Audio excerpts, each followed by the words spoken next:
बच्चों आज हम सीखेंगे exercise 6.2 lines and angles class 9 का क्वेश्चन नंबर 6। इस क्वेश्चन में हमें दो मिरर गिवन है और ये दोनों मिरर आपस में कैसे रखे गए, पैरेलल। तो इसमें बोला गया है कि ये जो इंसिडेंट रे है ए बी जिसका नाम है वो ऐसे स्ट्राइक करती है पी क्यू को, इस मिरर पी क्यू को, कि ये कहाँ किस पॉइंट में मिलती है, बी पे। अब ये मिरर से टकराते ही अब ये वापस ये जो रे है ना, ये वापस इस मिरर से टकरा रही है जिसका नाम है आर एस से कहाँ पे टकरा रही है, सी पे, पॉइंट सी पे, और ये फिर से वापस जा रही है पी क्यू से टकराने, और ऐसा प्रोसेस चलता रहेगा। तो हमें ये प्रूव करना है कि ये जो लाइन ए बी है ये सी डी के पैरेलल है। ठीक है, तो बच्चों इस चीज़ को हम बहुत अच्छे से इजीली सीखेंगे, एक एक पॉइंट इसका सीखने वाले हम। पहली चीज़ आपको ये पता रहना चाहिए कि कोई भी रे प्लेन मिरर में टकराती है, कोई भी रे अगर प्लेन मिरर में टकराती है तो वो एक एंगल बनाती है, उसको बोलते हैं हम एंगल ऑफ इंसिडेंस। ठीक है, और वो कितने एंगल से जाती है उसको बोलते हैं एंगल ऑफ रिफ्लेक्शन। और बच्चों आपको शायद ये याद होगा, जितना एंगल ऑफ इंसिडेंस होता है उतना ही एंगल ऑफ रिफ्लेक्शन होता है। मान लीजिए ये 30 डिग्री से आती है तो ये जाएगी भी 30 डिग्री से, यानी कि ये जो आई होता है एंगल ऑफ इंसिडेंस होता है वो एंगल ऑफ रिफ्लेक्शन के बराबर होता है। Angle I equals to angle R होता है, ये आपको पता होगा। और इस रे को क्या कहते हैं, जो कि 90 डिग्री का है, इसको बोलते हैं नॉर्मल रे, नॉर्मल रे। तो आपको बस ये पता रहना चाहिए कि angle of incidence is equals to angle of reflection. जितने एंगल से आती है उतने ही एंगल से जाती है रे, अगर प्लेन मिरर है तो। सिमिलरली यहाँ पे भी हम यही करने वाले हैं। हम यहाँ पे एक 90 डिग्री बनाएंगे, इसका नाम रख देंगे बी ई। सिमिलरली हम पॉइंट सी पे भी एक 90 डिग्री बनाएंगे, उसका नाम रख देते हैं सी एफ। ठीक है, और इस एंगल का नाम दे देते हैं एंगल 1, इसका नाम दे देते हैं एंगल 2, इसका 3 और इसका 4।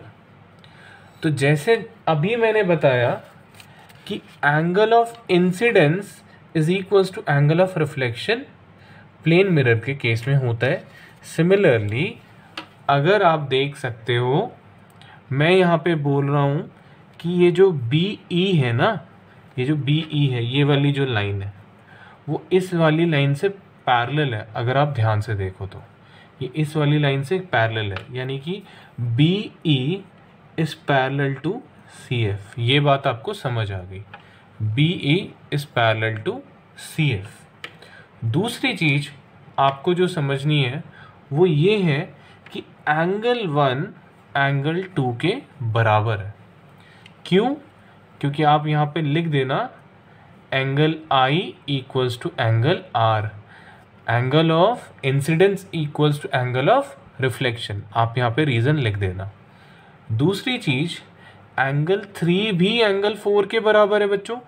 यहाँ पे भी same reason, angle I equals to angle R, angle of incidence is equals to angle of reflection. आप देख सकते हो जितने एंगल से आती है उतनी एंगल से जाती है, एंगल 1 एंगल 2 के बराबर होगा। सिमिलरली एंगल 3 भी एंगल 4 के बराबर होगा, जितने एंगल से आती है उतने एंगल से जाती है। ठीक है, उसके बाद आपको पता है बी ई सी एफ से पैरेलल है, B E is parallel to C F. और आपको ये भी दिख रहा है, अगर ये दो लाइन आपस में पैरेलल है और ये क्या है, एक ट्रांसवर्सल, ये आपको दिख रहा होगा, ये क्या है, ट्रांसवर्सल। तो अगर ऐसा है तो आपको पता है कि B E is parallel to C F, B E is parallel to C F and B C is transversal, B C is transversal और बी सी क्या है, ट्रांसवर्सल है। तो angle 2 is equals to angle 3, alternate angle, alternate angle. आप देख सकते हो ये एंगल 2 और एंगल 3 क्या होगा, ऑल्टरनेट एंगल। ये आप ध्यान से देखो तो ये कुछ ऐसा बन रहा है, ये B है, ये E है, ये C है और ये F है, और ये है ट्रांसवर्सल। तो ये एंगल और ये एंगल इक्वल है, जिसका नाम है एंगल 2 और एंगल 3। एंगल 2 और एंगल 3 आपस में इक्वल है। उसके बाद मैं क्या लिख सकता हूँ कि मैं दोनों तरफ 2 से मल्टीप्लाई कर रहा हूँ, मल्टीप्लाइंग बोथ साइड बाय 2। मैं दोनों तरफ 2 से मल्टीप्लाई कर दूंगा तो क्या हो जाएगा, 2 times angle 2 is equal to 2 times angle 3। मैंने दोनों तरफ LHS और RHS में 2 से मल्टीप्लाई कर दिया। उससे क्या होगा, जैसे कि आपको पता है x प्लस x क्या होता है, 2x, है ना। आप 2x को x प्लस x लिख सकते हो। सिमिलरली 2 एंगल 2 को क्या लिख सकते हो, एंगल 2 प्लस एंगल 2, है ना। 2 एंगल 2 को क्या लिख सकते हो, एंगल 2 प्लस एंगल 2 कितना होगा, 2 एंगल 2 होगा।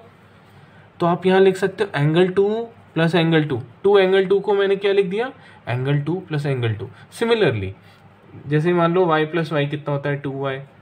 ऐसे ही 2 एंगल 3 है, तो मैं यहाँ क्या लिख सकता हूँ, एंगल 3 प्लस एंगल 3। यार एंगल 3 प्लस एंगल 3 कितना होगा, 2 एंगल 3।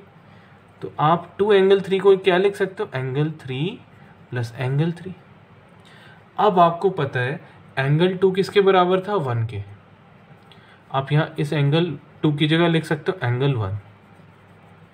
अच्छा, आपको पता है एंगल 3 किसके बराबर है, एंगल 4 के। आप इस 3 की जगह 4 भी लिख सकते हो, ठीक है। दूसरी चीज आपको यहाँ दिख रहा होगा, एंगल 1 और एंगल 2 अगर मैं मिला दूँ, एंगल 1 और एंगल 2 को अगर मैं मिला दूँ तो ये क्या बन जाएगा, ABC बन जाएगा। तो यहाँ देखो एंगल 1 और एंगल 2 को आप मिला दोगे तो क्या बन जाएगा, एंगल ABC। सिमिलरली अगर आप 3 और 4 को मिला दोगे, आपने 3 और 4 को मिला दिया तो क्या बन जाएगा, BCD बन जाएगा। तो ये बन जाएगा एंगल BCD। ये दोनों एंगल आपस में इक्वल हो गए। ये दोनों एंगल आपस में अगर इक्वल हो गए, कौन कौन से एंगल, एक तो ये वाला एंगल, एक तो ये वाला एंगल, ये दोनों ही आपस में इक्वल हो गए हैं बच्चों। तो आपको पता है अगर ये ऐसा कुछ है, ये एंगल और ये एंगल इक्वल है, तो ये दोनों ऑल्टरनेट एंगल हो जाएंगे ना। कैसे, आपको यहाँ दिख रहा है कि ये लाइन, ये रे आपको पता चल चुकी है ये एंगल और ये एंगल इक्वल है। तो आपको शायद पता हो ये ट्रांसवर्सल है और ये दोनों आपस में, हम बोल सकते हैं ये आपस में क्या है, पैरेलल है, क्योंकि ये दोनों एंगल इक्वल है। इसी का उल्टा आपको याद होगा, अगर ये दोनों एंगल पैरेलल है और ये ट्रांसवर्सल है तो ये एंगल और ये एंगल इक्वल होंगे, ऑल्टरनेट एंगल्स, है ना। इस बार इसका उल्टा है कि अगर ऑल्टरनेट एंगल इक्वल है तो AB is parallel to CD हो जाएगा। यही हमें प्रूव करना था। इस बार क्या होगा, AB पैरेलल टू CD हो जाएगा, इसी का उल्टा, ठीक है। तो देखो ये बात अच्छे से हमें पता रहनी चाहिए, अगर दो लाइन आपस में पैरेलल है और एक ट्रांसवर्सल है तो ये दोनों एंगल इक्वल होंगे, इनको बोलते हैं हम ऑल्टरनेट एंगल। अगर ऑल्टरनेट एंगल इक्वल है तो यानी कि ये बात आपको पता रहनी चाहिए कि ये दोनों लाइन आपस में क्या होंगे, पैरेलल होंगे।